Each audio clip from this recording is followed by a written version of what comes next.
So, quick little vlog video thing at my D&D session this week, and I try to do vlog stuff for those weeks since I'm busy. Well, let's talk comics. Recently, relatively speaking, the Marvel Comics X-Book event, I follow the X-Books, Age of Revelation wrapped up, and I want to give some quick, relatively speaking, thoughts on that. I'm not going to drop that much art from the actual event in here, just partially for a ease of editing, and also just for generally trying to keep the video relatively short. A little bit of background. After the whole Krakoa thing ended, from the Ashes period, sorry for hitting the mic there, what happened was that Ensabanur, Apocalypse, decided that he was going to focus his attentions now on running Araco Mars. And so he needed a successor to take over things on Earth, and there was a big event that happened for him taking control, for him testing his potential successors to who would take over the job of forwarding his goal of mutant supremacy on Earth, and he ultimately went with, too much persuasion on his part, Doug Ramsey. Ramsey became, over the course of Krakoa, much more of a pragmatist, with him being the voice, so to speak, of the island of Krakoa. Someone who was able, like him and Black Tom Cassidy being the people best able to directly communicate with the island that walks like a man on his own. And this is on top of Krakoa, of Doug, his various levels of success through communication, through the challenges in the X of Swords event, and various other things. And so kind of what came out of this is that Doug's powers of communication, mutant power of language, control of languages, kind of got kicked to the next level. Not from like he can read body language and thus making him the greatest martial artist of all time kind of thing, but more in the sense of him being able to, like, with his powers getting amped up by Apocalypse, him going from complete understanding of language to then control through language. Basically, he's Lelouch. He's got the Lelouch v. Britannia Geas power going on, more or less. And we had that coming out of the Krakoa era, but Doug kind of slipped to the back burner and like, hey, what's he going on with this? What's going on from there? And this brought him very much fully back to the forefront, with Doug showing up at the base of the Alaska X-Men group with his various members of his current entourage, and like, among others, let's scroll. I have the character page up for just a bit.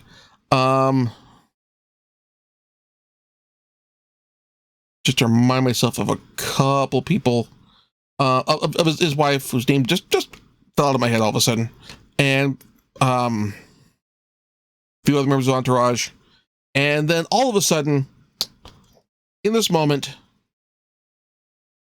whisked to the future was Cyclops and Beast. And they're pulled forward into the future of the Age of Revelation, which is basically an Age of Apocalypse future, with, for some of the main focus books, being on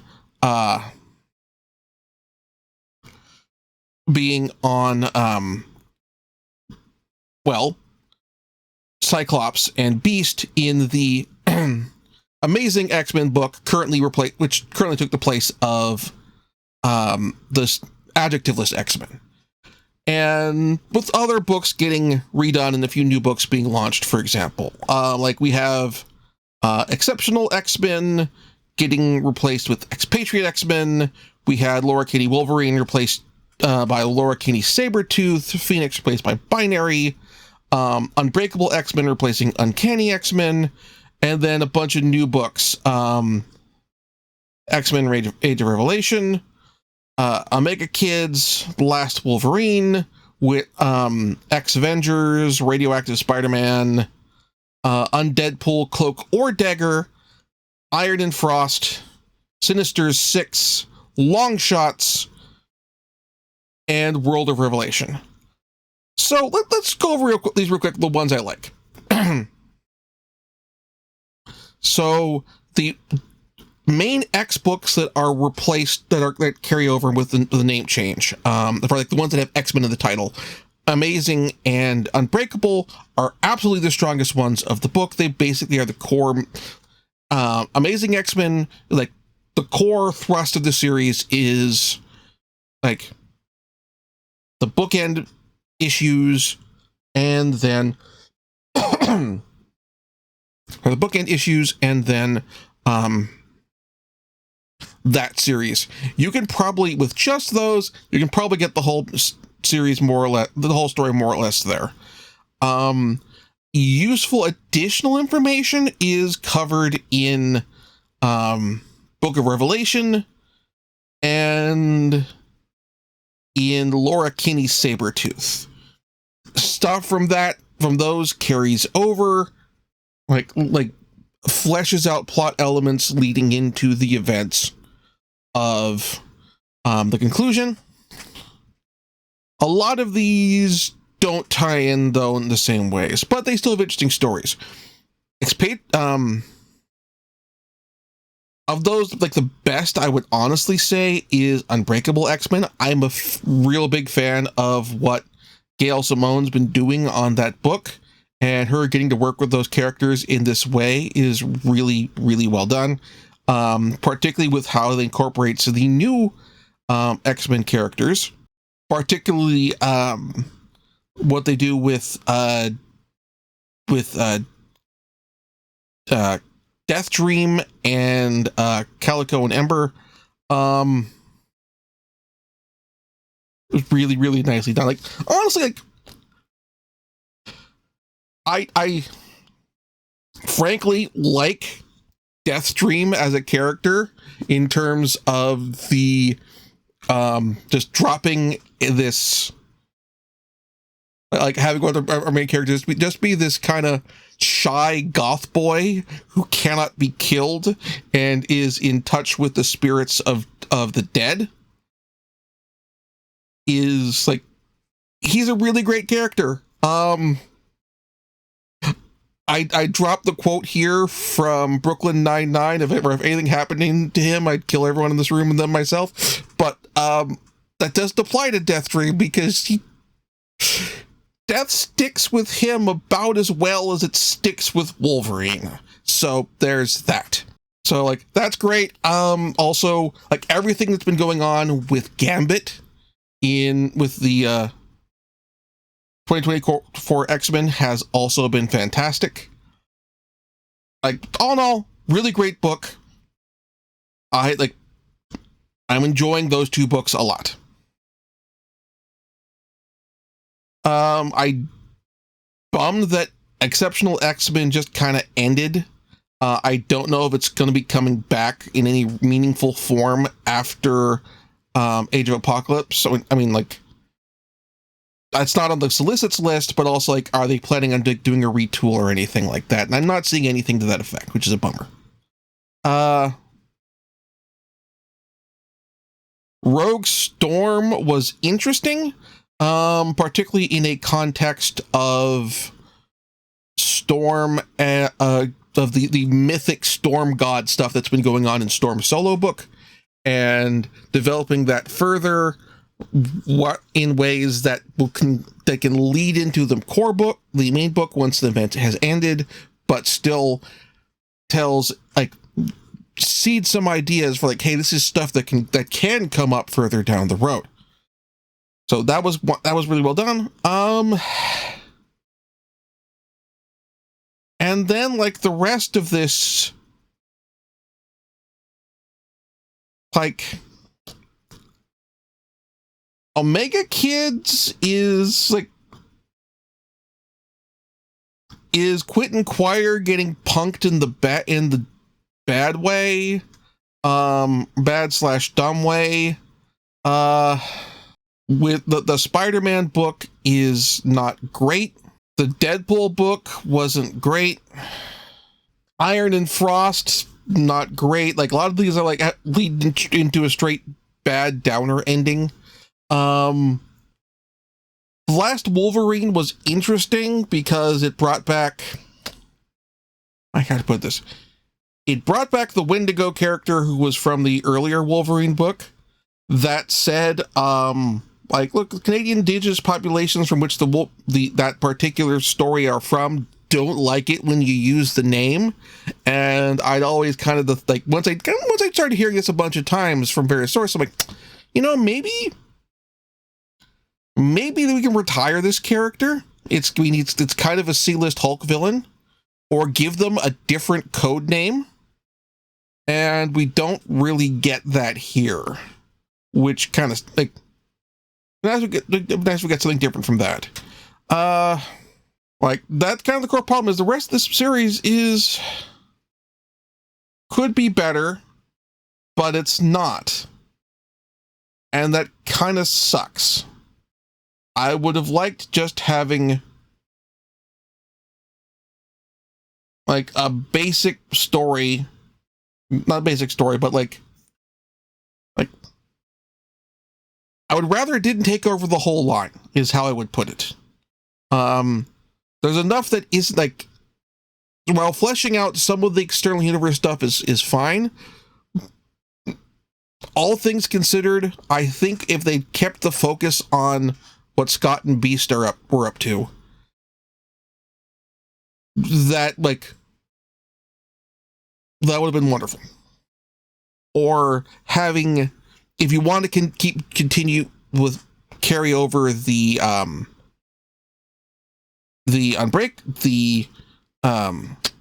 Uncanny X-Men, like to port that over as well,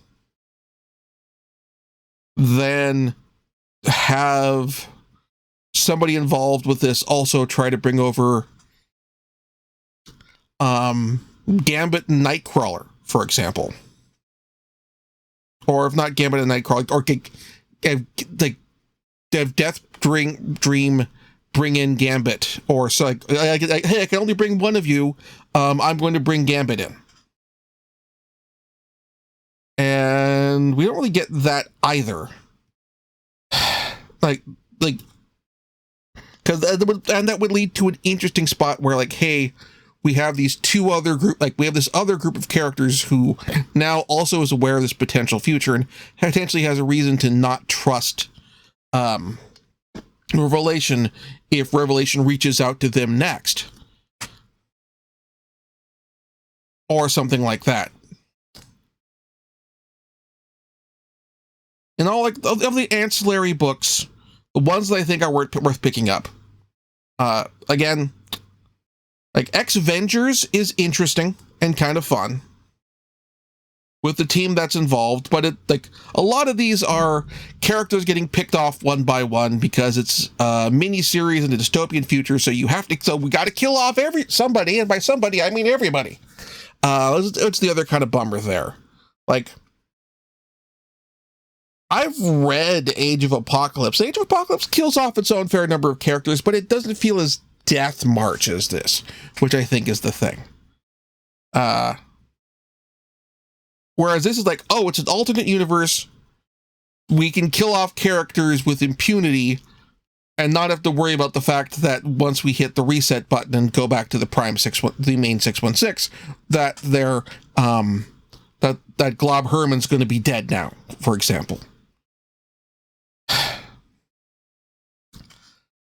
As far as for what came out of it, potentially, like, so part of the plot of Age of Revelation is that Revelation has created the X virus, a virus to induce mutations in people, is to force non-mutants to become mutants and have it spread and cause mutants to become widespread, becoming mutants to become the majority population. And the implication being is that actually it's gone out of control. It's negatively impacted. It's jumped from humans to mutants and been messing with their mutations. And the mutations have been uncontrolled, including very, very destructive ones. So like the virus has to be stopped. And that's the reason. Like also in the future, like I'm going to spoil the end of Age of Revelation. So in the future timeline, Doug Ramsey realizes that that things aren't going according to plan with his initial plan, but fortunately he's gotten access to the Avengers database and he's got a plan B. His plan B is to get enough biomass on Earth infected with the X virus, they can take control of it and turn Earth into Doug Ramsey the Living Planet. Revelation the Living Planet. He's going to pull an Ego. Literally, they call it like his big revelation is him learning about Ego the Living Planet, which, like, I feel like enough other cosmic characters, including X-Men related cosmic characters, would have learned about Ego the Living Planet, that it probably would have the information would have drifted around by now. It's not like some dark secret classified for ultra classified information. Like, people of Earth know Galactus exists. Galactus has shown up and stood larger than life over New York City and was forced to back down by Reed Richards with the ultimate nullifier. So, like, well, that's approximately, like, one of my minor beefs I have with Age of Apocalypse is the diversion point that leads to Apocalypse taking over earlier happens before Reed Reed gets the Galactus to bugger off. So by all rights, what should be happening is Apocalypse shows up. Haha! I've taken out all, like, there's not enough major heroes around to thwart me. I am shall crush the Earth under my heel. Oh crap! It's Galactus. I guess we're lunch now. Like that should be what is happening. But anyway, like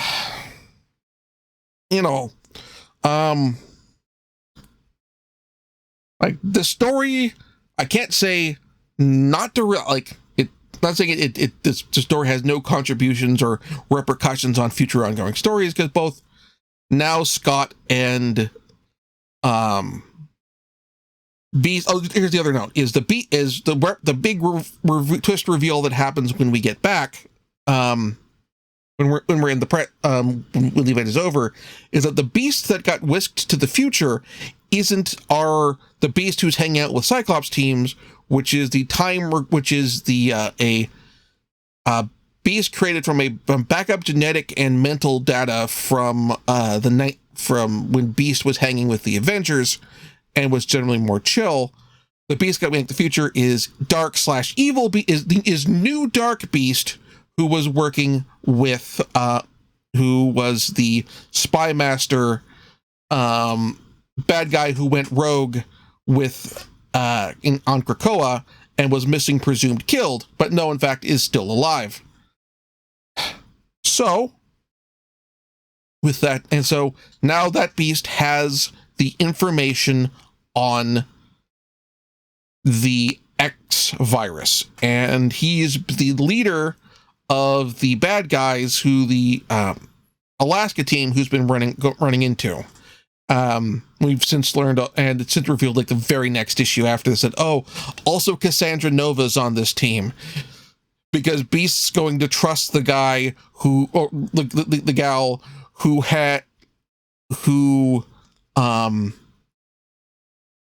forced Beak to beat him into a near coma with a baseball bat. Look, Cassandra Nova is like peak, curse your sudden but inevitable betrayal level villain here. There's a lot of ex-villains who are extremely untrustworthy. For where they stand on the trustworthy level, I feel like Sinister, Sabretooth, and Mojo are more trustworthy than Cassandra Nova. Because while you know where you stand with every single one of them, Sabretooth wants to rip your head off and drink and chug your blood from your gushing veins, but generally he wants the Earth to still be around afterwards. And he's once he's like he's not an omnicidal maniac.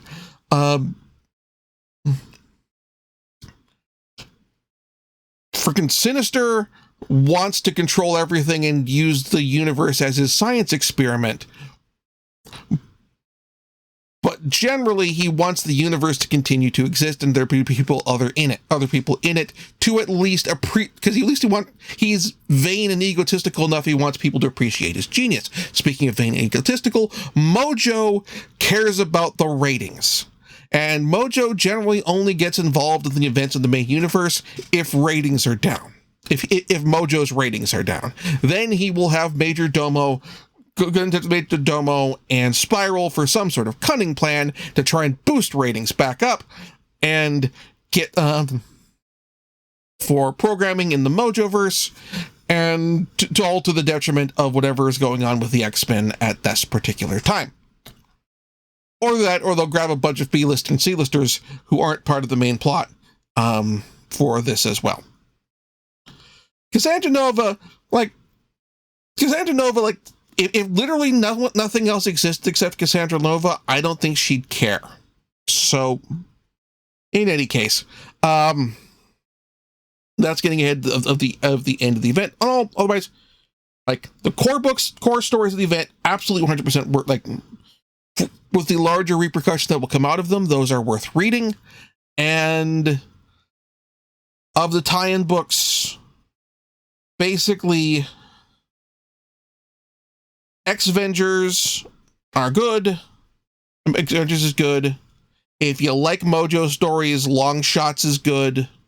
If you like Cloak and Dagger, Cloak or Dagger will give you the Cloak and Dagger book you want, because I don't think there was an ongoing before this event. And if you missed Wendigo, The Last Wolverine, also a good book. And that's kind of where we're at. Once we get through the next chunk of the storyline, actual event and stories, I'll give a thing on that. Otherwise, I've liked the From the Ashes period. That first From the Ashes period is all right. There's a lot of fun little standalone stories. I am still absolutely positively loving Uncanny X-Men. Adjectiveless is enjoyable. Wolverine's a mixed bag. I'm glad they've kept Sabretooth dead. I don't want Sabretooth anymore. I miss having Daken be actual Daken as opposed to being Helverine. And Phoenix and Storm have been interesting as they get into the cosmic and mythic aspects of things. So that's where I'm at. Are you reading the X books? Please let me know in the comments below. I'm interested in hearing what books you're reading, and also if there are any other Marvel books I should pick up, add to my pull list that are really good right now. Let me know.